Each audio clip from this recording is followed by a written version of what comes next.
योगी ने लाउडस्पीकर बंद किया, लेकिन अब अमित शाह इससे भी कुछ बड़ा करेंगे। मोदी सरकार वो करने वाली है जिसके बाद देश में बड़ा तूफान आ जाएगा। मोदी सरकार की ऐसी प्लानिंग जिसके बाद इस्लाम का शरिया कानून होगा खत्म।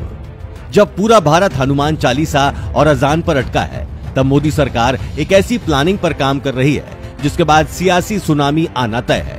अब आप तैयार हो जाइए, क्योंकि एक बार फिर देश में बड़े आंदोलन होंगे और उसके बाद हमेशा के लिए देश के कई नेताओं की दुकान बीजेपी बंद कर देगी।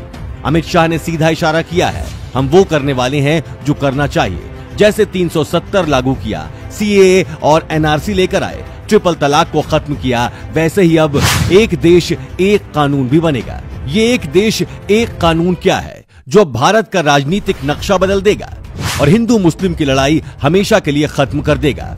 कुछ कानून देश में उसी दिन लागू होने चाहिए थे जिस दिन आजादी मिली थी, लेकिन कांग्रेस की सरकार ने धर्म के आधार पर वोट लेने की रणनीति तैयार की।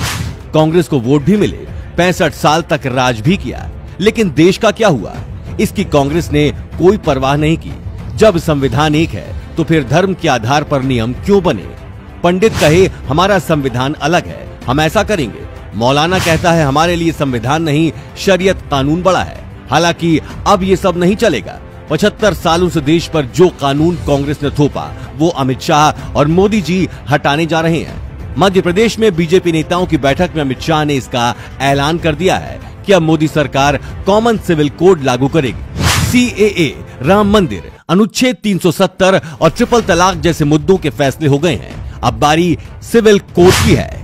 उत्तराखंड में कॉमन सिविल कोड लगभग पूरा किया जा चुका है। ड्राफ्ट तैयार किया जा रहा है, जो भी बचा है सब ठीक कर देंगे। कॉमन सिविल कोड यानी सभी नागरिकों के लिए एक ही कानून।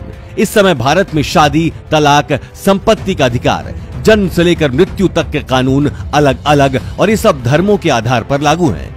देश को आजादी मिली तो उस वक्त पंडित नेहरू पीएम बने। उनकी सरकार ने हिंदुओं के लिए अलग, मुसलमानों के लिए अलग कानून बनाए। ये आप कह सकते हैं कि हिंदुओं के लिए कई कानून बने, लेकिन मुसलमानों को शरीयत के आधार पर पूरी आजादी दे दी गई। संविधान एक लागू किया गया, लेकिन कानूनी अधिकारों का बंटवारा कर दिया गया। जैसे हिंदू मैरिज एक्ट तो बना, लेकिन मुस्लिम मैरिज एक्ट पर कांग्रेस की सरकार ने कभी कुछ नहीं सोचा। 3 तलाक पर सुप्रीम कोर्ट का फैसला बदलकर कांग्रेस ने नया कानून बना दिया, लेकिन अब ऐसा नहीं होने वाला, क्योंकि कॉमन सिविल कोड लागू होते ही हर नियम संविधान के मुताबिक हर धर्म पर लागू होगा। जैसे आप मुस्लिम हैं, आप कहते हैं कि हमारा शरीयत कानून कहता है कि तलाक के बाद दूसरी शादी तभी होगी जब हलाला की प्रक्रिया होगी। हलाला एक ऐसी प्रथा है जो हम आपको यहाँ नहीं बता सकते, लेकिन कॉमन सिविल कोड लागू होने के बाद मुस्लिम को तलाक वैसे ही लेना होगा जैसे भारतीय कानून कहता है। संविधान तय करेगा कि कहां आपको टोपी पहननी है और कहां नहीं।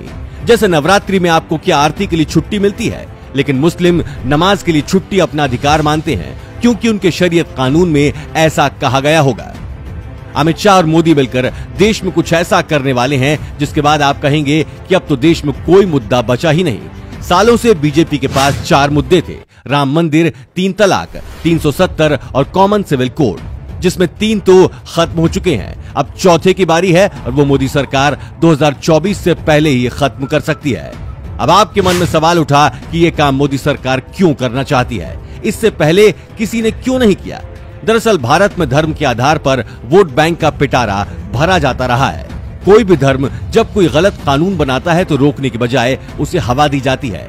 3 तलाक के साथ एकदम ऐसा ही था। क्या मोदी जी ये कानून लाकर सही कर रहे हैं? आप हाँ या ना लिखकर जरूर बताएं, और अगर आप भी मोदी जी के इस फैसले का समर्थन करते हैं तो इस वीडियो को शेयर जरूर करें। धन्यवाद।